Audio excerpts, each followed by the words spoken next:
다시 일어나셔서 정의와 평화의 왕이신 주님을 기다리는 마음으로 찬양으로 고백하며 대림절 두 번째 주일 예배를 하나님께 올려드리겠습니다. 고도 서서 임마누엘 오 구하소서 이스라엘 그포로 생활 원할 바 메시아 기다립니다.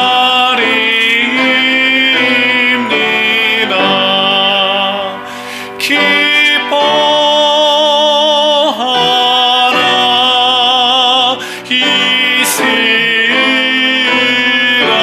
이스라엘 권하시리 오 임마누엘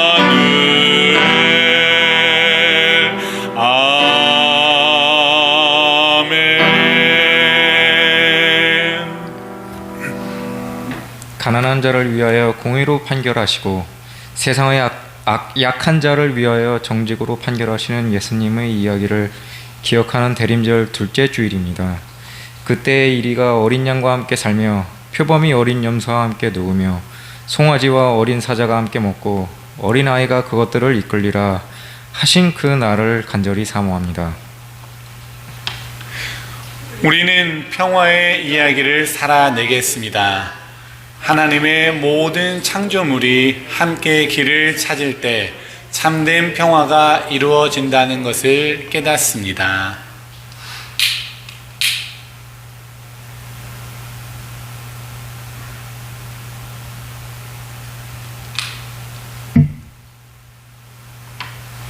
세상이 숨기려는 어둠에 평화의 빛을 들고 나아갑니다. 모든 피조물이 조화를 이루고 풍성히 살아갈 날을 소망하며 빛을 밝힙니다. 평화의 빛을 들고 나아갑니다. 아멘. 마른 땅에 생명을 주시는 주님을 기다립니다. 그 땅의 정의의 손길을 내밀어 주옵소서. 서로를 짓밟지 않는 세상을 소망합니다. 함께 평화로운 세상을 이루게 하옵소서. 물이 바다를 덮음같이 충만한 예배가 되도록 정의와 평화의 왕이여 이곳에 오소서. 아멘. 찬송가 108장입니다. 그 어린 주 예수.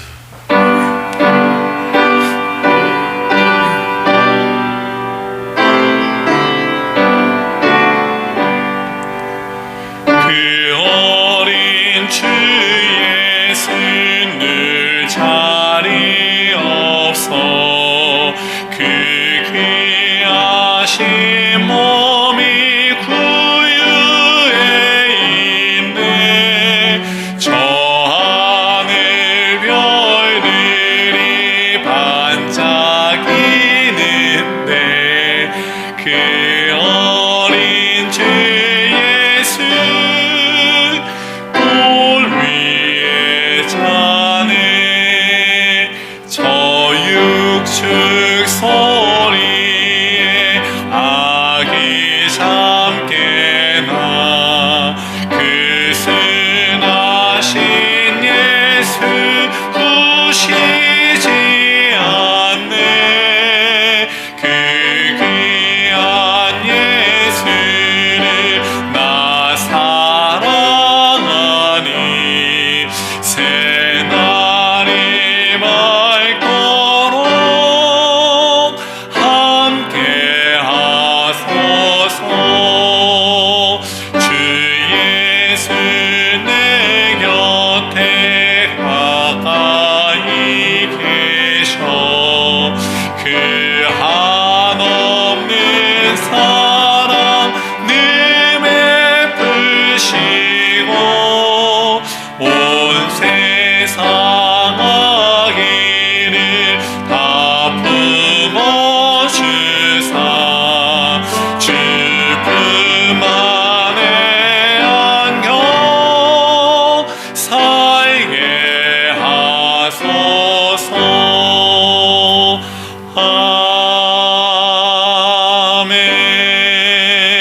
아멘.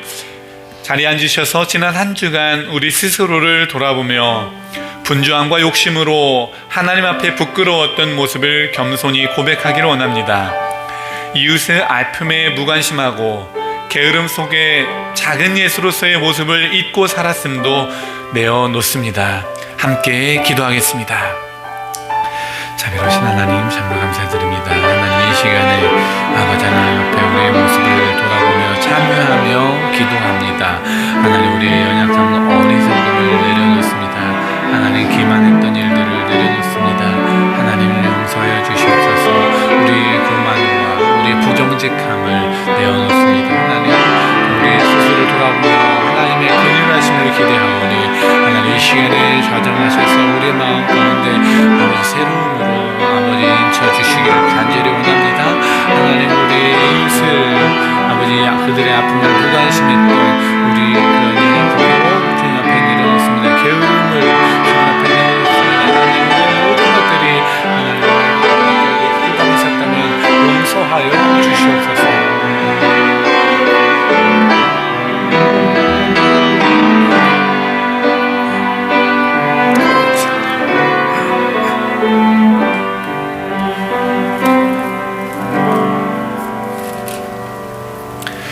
예수께서 나아옴을 보시고 이르되 보라, 세상 죄를 지고 가는 하나님의 어린 양이로다. 이 말씀에 의지하여 우리의 죄가 용서받았음을 선언합니다. 아멘. 찬송가 120장 오 베들레헴 작은 골.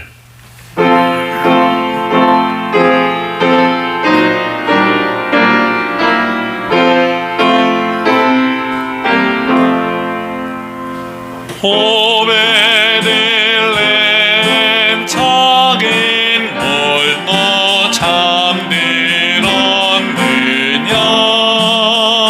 별들만 높이 빛나고 잠잠히 있으니 저 놀라운 빛이 캄캄한 이 밤에 온 하늘들을 비친 들 어찌 모르냐? 온 세상 모든 사람들 잠자는 동안에 평화의 왕이 세상에 탄생하셨구나. 저 새벽 별이 홀로 그 일을 아는데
아람 땅이 기뻐하며 사막이 백합화 같이 피어 즐거워하며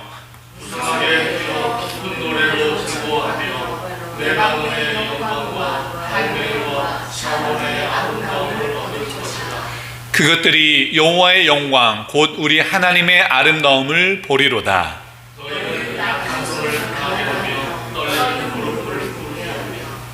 겁내는 자들에게 이르기를 굳세어라 두려워하지 말라 보라 너희 하나님이 오사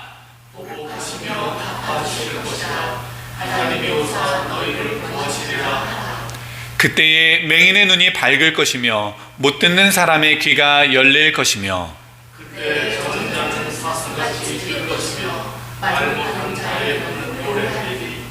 이는 광야에서 물이 솟겠고 사막에서 시내가 흐를 것임이라.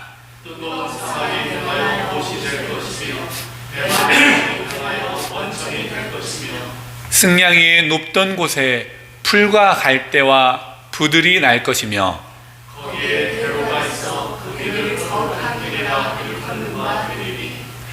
깨끗하지 못한 자는 지나가지 못하겠고 오직 구속함을 입은 자들을 위하여 있게 될 것이라. 아멘. 문태화 목사님께서 기도해 주시겠습니다.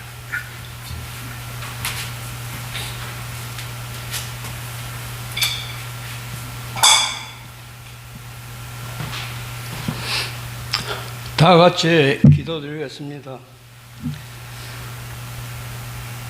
찬양과 경배 받으시기에 합당하신 하나님,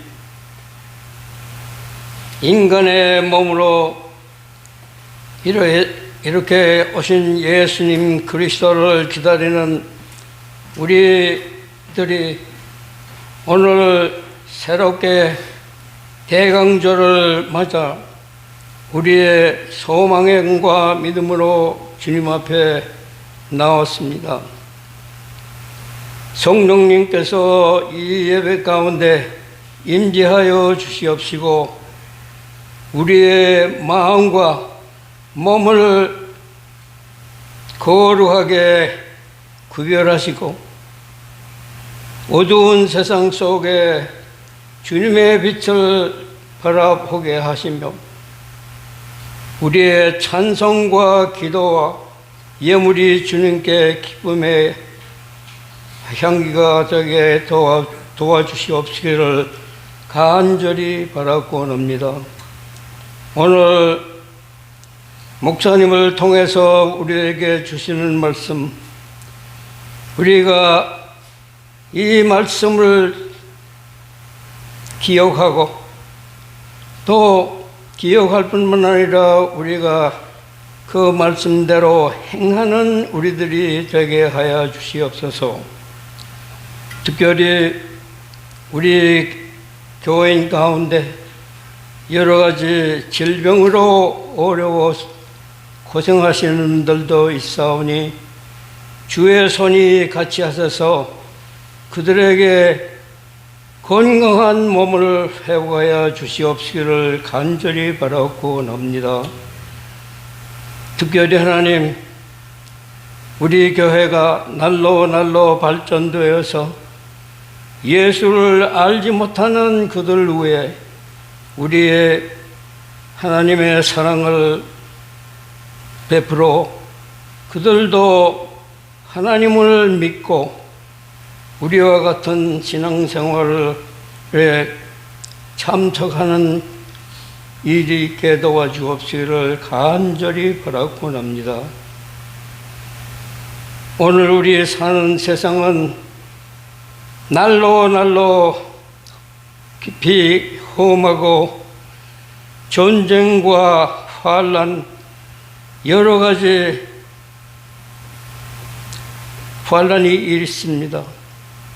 하나님 아버지, 우리들을 이룬 가운데서 우리를 구원하신 것 감사하며 이 전쟁과 환난을 피하기 위해 늘 항상 우리가 주님 앞에 기도와 평화를 가져오는 생활들이 있게 하여 도와주옵시기를 간절히 기도드리옵나이다. 오늘 첫 시간부터 마지막 시간까지 주님의 성령이 우리에게 같이 하셔서 우리가 참된 예배를 드릴 수 있는 이 시간 되게 도와주시옵소서. 이 모든 말씀 사랑하시는 예수 그리스도 이름으로 기도드리옵나이다. 아멘.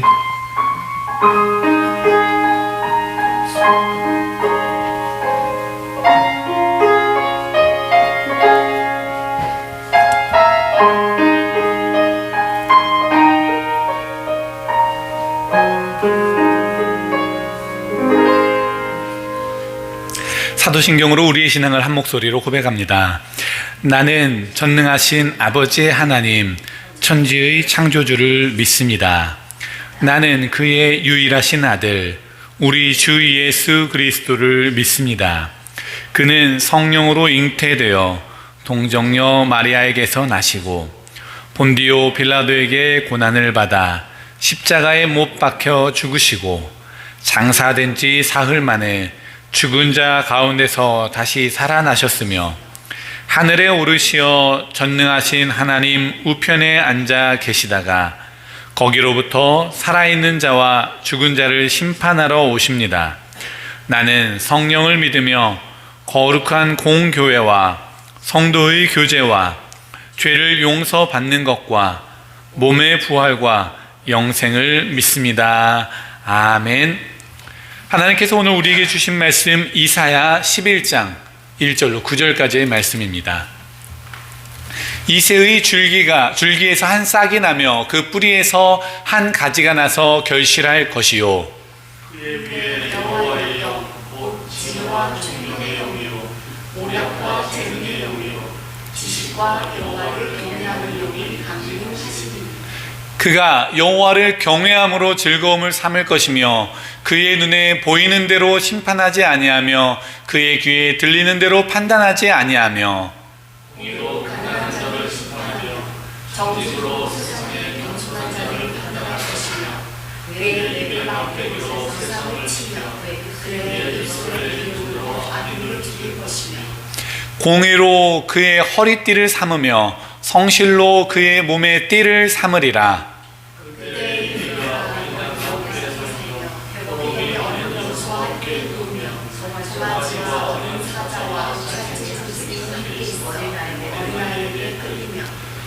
암소와 곰이 함께 먹으며 그것들의 새끼가 함께 엎드리며 사자가 소처럼 풀을 먹을 것이며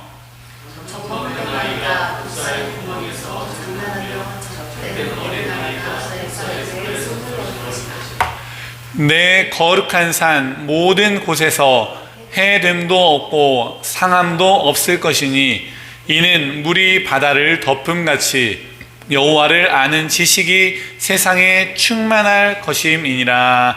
아멘. 지난 한 주간 꽤 쌀쌀했죠. 저희도 아이들 침대에 극세사 이불을 하나씩 추가로 빼줬고요. 라디에이터도 하나씩 놔줬습니다. 훈훈합니다. 이렇게 월동 준비를 끝내고 나니 이번 주 목요일쯤에는 온도가 80도로 올라간다는데 당황스럽습니다. 애꿎게 느껴지기도 합니다. 어쨌든 다른 지역에 비해 휴스턴은 좀 덜하긴 하지만 바람이 찬 계절입니다. 땅이 얼어붙는 계절, 나뭇잎은 떨어지고 생명을 상징했던 움직임들이 둔하게 느껴지고 또 저녁 5시만 되면 왜 이렇게 깜깜해지는지요. 이런 일찍 어두워져 버린 하늘은 사람들을 움츠러들게 하는 겨울입니다. 대림절은 바로 그 계절 한가운데 놓여 있습니다. 따뜻하고 활기차며 풍성한 계절이 아니라 바람 소리가 더 크게 들리는 이때에 빛이 희미해져가는 이 계절에 우리는 주님을 기다립니다. 그 계절에 2000년 전 소망의 빛이 밝혀진 것처럼 하나님은 인간의 역사 속 가장 어둡고 척박한 시간에 새 생명의 빛을 밝혀주십니다. 이사야 선지자가 활동하던 시대도 그랬습니다. 북이스라엘은 이미 아수르에 의해 무너져 버렸고 남유다는 이웃나라들 여러 번의 침략으로 위축되어 있었으며 영적으로는 타락하고 성전마저 우상으로 더럽혀져 버렸습니다. 권력을 남용하는 왕들이 계속해서 나왔고 정치인들, 뇌물을 받고 거짓 판결을 일삼는 재판장들, 흡사 동물의 세계와도 비슷한 양육강식으로 약자들에게 너무 더러운 시대, 고아, 과부, 그리고 나그네들은 성문 밖에서 눈물을 삼켜야만 하는 야인의 시대, 더 이상 희망을 찾기 어려운 때 바로 하나님은 이사야 선지자를 통해 그 어두운 현실 한복판에서 일하고 계십니다. 무너져가는 왕권과 이미 잘려져 버린 그루터기와 같은 현실 속에 하나님은 이사야를 통해 말씀을 선포합니다. 이새의 줄기에서 한 싹이 나며 그 뿌리에서 한 가지가 나서 결실할 것이다. 이미 많이 들어왔던 말씀이고 봉독했던 구절이라 이사야의 이 선포는 우리에게 아무런 감흥도 주지 못할지도 모릅니다. 그런데 가만히 생각해 보니까 이새라고 하는 이 이름 자체가 조금 어색하지 않습니까? 흔히 나오는 이름이 아니기 때문입니다.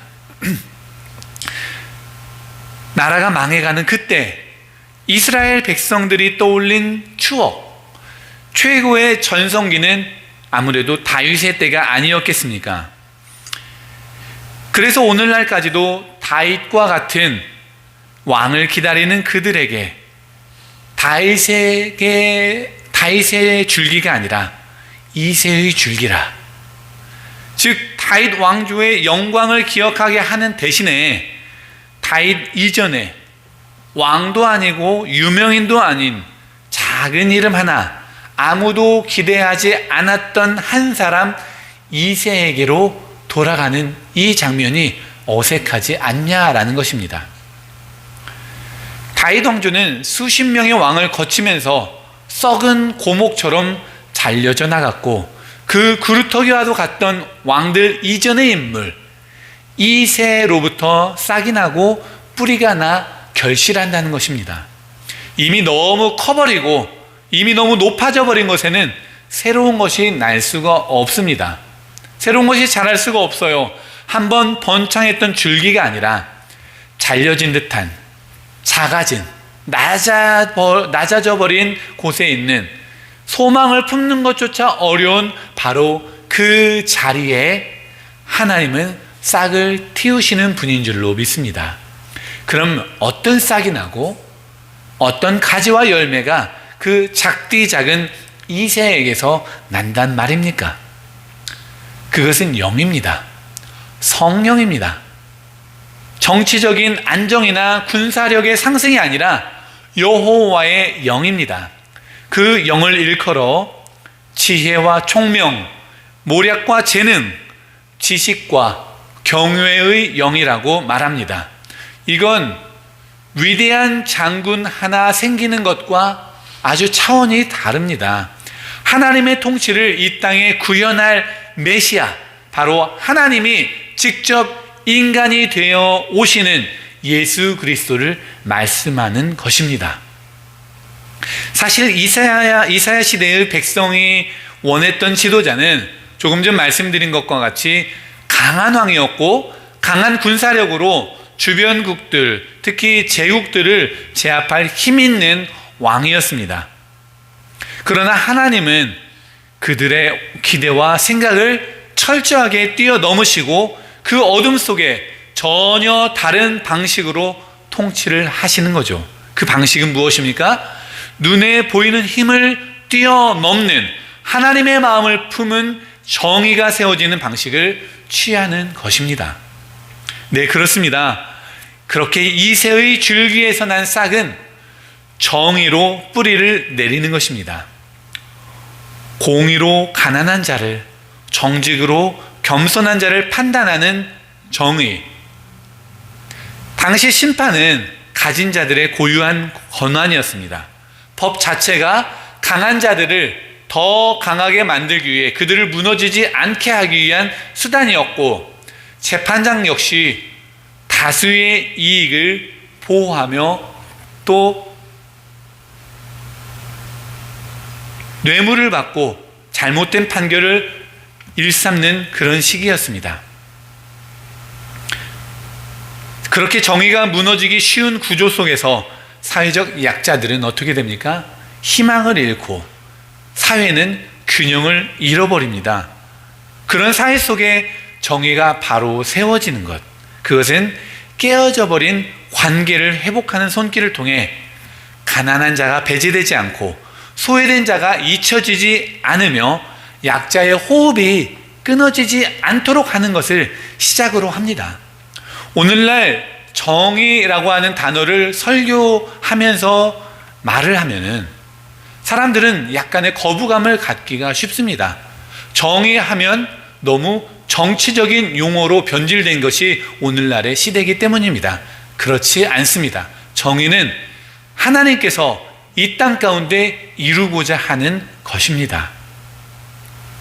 이것이 바로 우리에게 중요한 지표가 됩니다. 사실 사회적 정의를 바로 세워 가난한 자들이, 약한 자들이 회복되는 것을 위해서 사람들은 새 지도자를 기다리는 것이 아니에요. 내가 여러분들이 저 밑바닥 삶을 살고 있지 않다면은 이런 지도자들은 오히려 내 세금을 엉뚱한 곳에 사용하는 그런 지도자로 비춰지는 것이 오늘날의 형편입니다. 가난한 자에게 공평을 베푸는 왕, 울고 있는 자의 눈물을 닦아줄 지도자를 기다리는 것이 아니라 오히려 누군가의 메시아가 아니라 바로 나에게 유익한 구원자가 바로 내 문제를 해결해주고 바로 내 삶을 편안하게 해주고 바로 내가 지금껏 쌓아왔던 것들을 지키게 해주는 것, 그런 메시아, 나의 수호천사를 기다리는 것이 오늘날 현실이라는 겁니다. 그 당시에도 이사야 시대에 그 당시도 마찬가지였습니다. 그러나 이새의 줄기에서 난 싹은 특정 개인의 영광을 위한 싹이 아니라 하나님의 백성, 공동체 전체를 위한 메시아가 되어서 세상 정의를 이루는 것이라는 것을 우리들이 잊지 말아야 합니다. 그렇게 강자를 향하던 관심이 약자를 향하게 되고 내 이익을 위한 기도가 이웃의 아픔을 품는 기도로 바꾸시며 겸손한 자를 바보 취급하는 것이 아니라 교만한 자를 부끄럽게 하는 도구가 되게 하시는 그 싹이, 그 뿌리가, 그 열매가 자라는 계절, 그것이 바로 대림절기입니다. 메시아의 통치가 이렇게 정의를 바탕에 두고 이루어진다면 그 열매는 과연 무엇입니까? 바로 평화입니다. 이사야 선지자는 매우 상징적이고 아름다운 그림으로 이 평화를 설명합니다. 제가 주일학교 때 어린이 찬송가라는 게 있었어요. 혹시 기억나시는 분이 있을지 모르겠습니다. 일반 찬송가보다 조금 얇은 어린이 찬송가, 그 찬송가에서 우리가 많이 불렀던 노래가 있어요. 이 노래를 제가 불러볼 테니 상상력을 한번 발휘해 보시기 바랍니다. 사자들이 어린 양과 뛰놀고 어린이도 함께 뒹구는 독사굴에 어린이가 손 넣고 장난쳐도 물지 않는, 혹시 기억나십니까? 들어보신 적 있으십니까? 왜 저만 아는 것 같죠? 네. 여러분들이 보시는 화면에 나온 그림이 바로 이 노래입니다. 그림 보시면 어떻습니까? 좀 어색하지 않으십니까? 익숙하지가 않죠. 육식 동물이 풀을 먹다니요. 사자와 바로 그 옆에 커다란 소가 함께 바라보고 있다니요. 아이들이 그곳에서 뛰놀고 있다니요. 익숙하지 않습니다. 육식동물이 풀을 먹는 것, 어린아이가 장난치면 장난감 취급을 받는 이 독사는요, 그렇게 맹수들에게는, 특히 맹수들에게는 이 상황이 진정한 평화인가? 내가 저들을 못 먹고 풀이나 먹고 있는 게 평화인가? 이렇게 떠올릴 수도 있습니다. 그러나 이 그림을 문자적으로 읽고 해석하라고 하는 의미로 이사야가 말씀하신 것이 아닙니다. 고대 근동의 상징 체계에서는요, 1위는 약탈자입니다. 양은요, 약탈을 당하는 약자를 말합니다. 사자는 권력의 상징이고 송아지는 소수자로 이해를 합니다. 즉, 이 이미지는 단순한 생태계의 양육강식의 그런 변화가 아니라 힘의 논리로 약자를, 소수자를 희생시키던 그 역사의 구조가 완전히 멈추고 뒤바뀌어져 버린 상태를 말하는 것입니다. 오늘날 많은 사람들이 말합니다. 현실이 원래 그래. 강자가 약자를 먹고 사는 거지 뭐. 경쟁이 없으면 발전이 없어. 경쟁에서 뒤처지는 사람들이 뭐 가난해지는 건 어쩔 수 없는 것 아니야? 세상은 약하면 호구가 되는 거야. 맞아요. 현실이 그래요. 그렇지만 이사야가 그린 하나님 나라의 모습은 이 현실을 거부하는 겁니다. 성경은 이 현실을 거부하는 거예요. 그리고 이렇게 묻는 겁니다. 정의와 평화는 누군가의 배고픔 위에 세워져야만 가능한 것인가? 내가 누리는 평안이 누군가의 불안을 대가로 하고 있지는 않은가? 그렇게 이사야가 말하는 평화는 타자와의 관계 전환입니다. 서로 경계하고 피해 다녀야만 하는 이들이 만나면 상처 주고 상처받던 이들이, 서로 헐뜯고 증오하고 혐오하던 이들이 한 공간 안에서 누구 하나 해를 당하거나 상처받는 일 없는 것, 그것이 바로 주님의 다스리는 정의의 현장, 평화입니다. 이 평화는 배고픔을, 필요를 참아내는 평화가 아니라 모든 필요가 충족되어서 더 이상 배고플 필요도, 더 이상 필요를 느낄 필요도, 빼앗을 필요도 없는 그러한 평화입니다. 성경이 말하는 샬롬은 도덕성이 훌륭한 존재가 강한 힘으로 모두를 짓눌러서 나는 도덕성이 훌륭하니까 약탈하지 않아 라고 하면서 만들어진 그런 조용한 상태가 아니라, 누군가의 부족을 다른 이의 희생 위에 세우지 않는, 누구 하나 억울한 일 없는, 누구 하나 답답함 속에서, 긴장감 속에서 만들어지지 않는 그런 번영을 말하는 겁니다. 그래서 이 세상은 공격의 원인인, 이 세상에서의 공격의 원인인 결핍이 없는 충분함에서 비롯된 평화를 성경은 말하고 있는 거예요. 그래서 하나님 나라의 경제관념은 누군가가 잃어버려야 누군가가 얻게 되는 제로섬 게임이 아니라 모두가 누릴 수 있게 되는 충만함에 대한 비전입니다. 정의가 이루어지고 분배가 공정해지며 폭력이 사라지면 오는 그런 평화가 아니라 여호와를 아는 지식이 충만한 데부터 시작되는, 그래서 정의가 이루어지고 그래서 분배가 공정해지는 그러한 평화를 말하는 겁니다. 누군가가 성경 공부를 많이 했어요. 성경 내용에 대해서 잘 알고 있어요. 그렇게 해서 하나님의 지식이 많아진 그런 충만함을 이야기하는 것이 아닙니다. 하나님을 아는 마음이 정의를 만들어내고 하나님의 성품을 닮아가는 그 성품이 평화를 가능하게 하는 것입니다. 머리로 이해를 하는 것이 아니라 마음으로 하나님을 경험하고 삶으로 그를 닮아가는 것, 그것이 바로 하나님을 아는 지식입니다. 평화를 만드는 것은 정책이 아닙니다. 하나님을 마음을 품었느냐, 그의 긍휼함과 인자하심을 가졌느냐라는 거예요. 그래서 이사야는 평화의 완성을 여호와를 아는 지식이 물이 바다를 덮음같이라는 영적 이미지로 표현한 것입니다. 바다가 물로 가득 덮였다라고 하는 것, 그러지 않은 곳이 어디 있습니까? 당연한 거죠.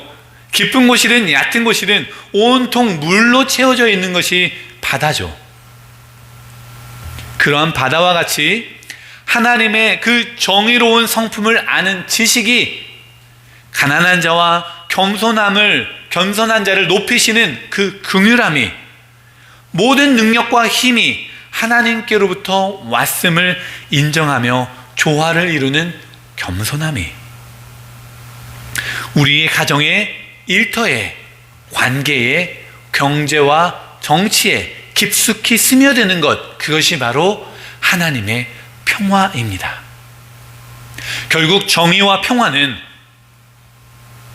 그 미래는 하나님을 닮은 사람들이 살아가는 오늘 저와 여러분들에게서 시작이 되는 거예요. 평화를 기다리는 사람들은 공격적이거나 짜증내는 그런 말이 아니라 평화의 언어를 사용하는 겁니다. 정의를 꿈꾸는 사람들은 인간 관계, 경제, 음식 등의 결핍이 없는 사람들이 어디에 있는지 내 주변을 끊임없이 둘러보며 찾아다니는 그러한 눈에서부터 시작이 되는 겁니다. 그렇게 하나님의 나라를 소망하는 사람들은 이 세상에서 하나님 나라의 방식을 실천하는 거예요. 어느 곳을 향하여 걸어가시겠습니까? 오늘 이사야 선지자는 분명하게 말하고 있습니다. 거룩한 산, 하나님의 임재가 있고 상처가 치유되며 정의가 강물처럼 평화가 들불처럼 흐르는 그 산을 향하여 가라 라고 이제 말씀을 맺습니다. 대림절 둘째 주일, 기다리는 절기지만 우리는 이 거룩한 산을 향해 걷는 사람들입니다. 겨울 같은 시대, 분쟁과 진영 간 갈등, 굶주림과 이기주의로 서로를 향해 날카롭게 서 있는 이 시대, 그 길이 너무 험한 삶처럼 느껴지거나 굽이굽이 돌아가야 할 먼 길로 느껴지는 이때, 경험과 지식에 비추어 보았을 때 손해보는 것이 확실한 길처럼 느껴지는 때 부담스럽거나 외로울 수도 있습니다. 그러나 그 거룩한 산에 우리를 기다리는 주님이 두 팔 벌려 계시는 것을 믿으시길 바랍니다.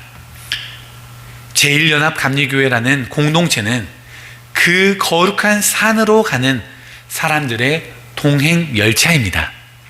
홀로 가면 멀고 위험하게 느껴지지만 좋은 사람들, 주위를 둘러보십시오. 그 좋은 사람들과 함께 가면 그렇지 않습니다. 대단하고 훌륭한 사람이라서가 아니에요. 그런 사람이 아니라고, 그런 사람이 여러분과 동행하는 것이 아니라고 너무 실망하지 마십시오. 하나님은 그루터기에서 새싹을 돋게 하시는 분, 끊어진 줄 알았던 그곳에서 생명을 일으키시는 분입니다. 그러니 사랑하는 성도 여러분, 연약하다고, 작다고, 하나님을 아는 그 성품을 닮아가려는 훈련을 멈추지 마시기 바랍니다. 정의롭게 말하고 평화롭게 행동하며 거룩한 산을 향해 걸어가기를 주님의 이름으로 원합니다. 그 산에서 해하지도 않고 상하지도 않는 그 자리에서 마침내 주님과 얼굴을 맞이할 날을 기대합시다. 정의와 평화로 가득 찬 거룩한 산을 향하여 걸어가는 이 대림의 여정이 되시기를 주님의 이름으로 축원합니다. 기도하겠습니다. 정의와 평화의 하나님, 오늘 우리 가운데 임재하시어 깨닫는 영으로 함께하여 주시니 감사합니다. 대림절의 절기에 기다림이 사리사욕이 아닌 공의를 위함이 되게 하시고 물질의 풍성함을 기다리는 것보다 이웃에게 나눌 사랑의 풍성함을 기다리게 하옵소서. 그렇게 이 땅 가운데 하나님의 나라가 마치 물이 바다를 덮은 같이 가득하게 하여 주옵소서. 그 거룩한 산을 향하여 가는 우리의 마음을 더 굳건하게 하시며 말씀 안에서 이웃과 세상과 아름다운 조화를 이루며 살아가게 하옵소서. 예수 그리스도의 이름으로 기도드립니다. 아멘. 이 시간 모든 열방 주 볼 때까지 찬양하시면서 준비한 예물 드리시겠습니다.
은혜로우신 하나님, 오늘도 예배를 통해 주의 길을 걷게 하시니 감사합니다.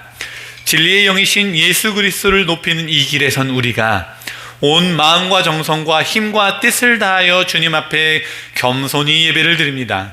또한 예물을 드립니다.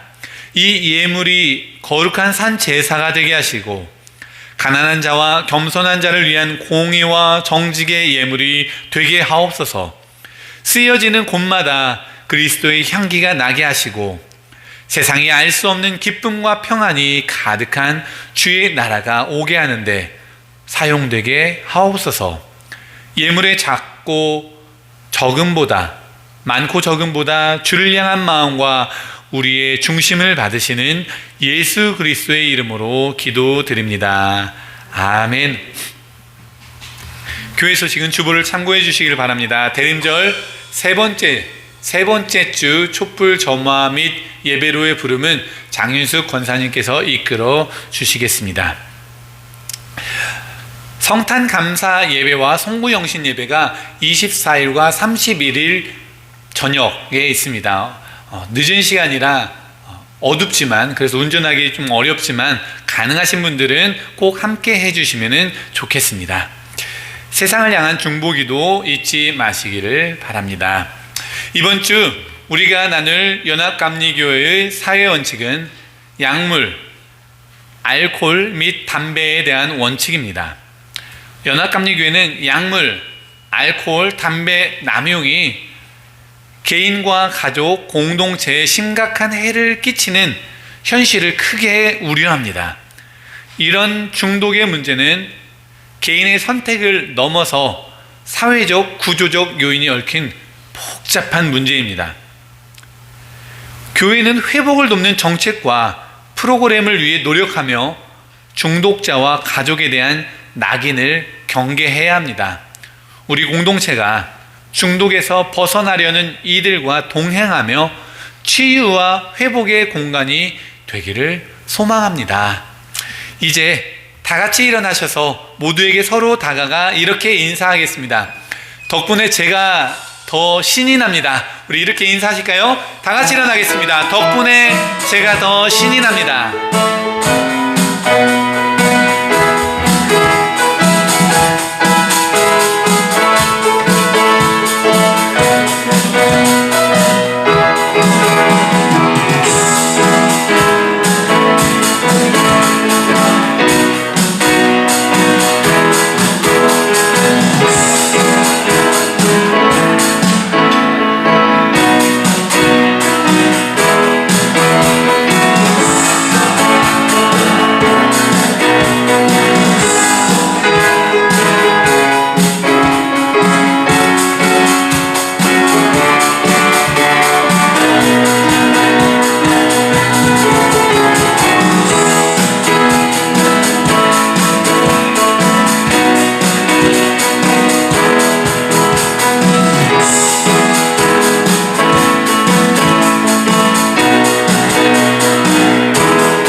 일어서신 채로 우리 교회의 비전을 함께 선포하겠습니다. 함께 선포합니다. 휴스턴 제1연합감리교회는 예수 그리스도의 부르심을 따라 세상 가운데 보냄을 받은 공동체입니다. 말씀과 예배로 채워지고 사랑과 정의로 이웃을 섬기며 삶과 진리로 복음을 전하는 우리는 희망으로 세상을 품는 교회입니다. 그렇습니다. 이제 우리는 정의와 평화의 초를 들고 세상을 향해 나아갑니다. 모두가 조화를 이루며 사랑하고 섬기는 세상이 우리 발걸음으로부터 시작될 것입니다. 그 발걸음을 가볍게 하시는 예수 그리스도의 평강이 저와 여러분에게 함께 하시기를 바랍니다. 지금은 교회의 머리가 되시는 예수 그리스도의 무한하신 은혜와 아버지 하나님의 극진하신 사랑하심과 우리를 거룩한 산으로 인도하시는 성령님의 감동, 감화, 역사, 교통, 충만하심이 오늘도 정의와 평화의 불을 들고 주의 나라가 이 땅 가운데 임하기를 위해 힘쓰기로 다짐하는 주의 사랑하는 모든 백성들과 그들의 가정과 직장과 사업과 위대한 삶 속에 지금부터 영원토록 함께 하시기를 간절히 축원하옵나이다. 아멘.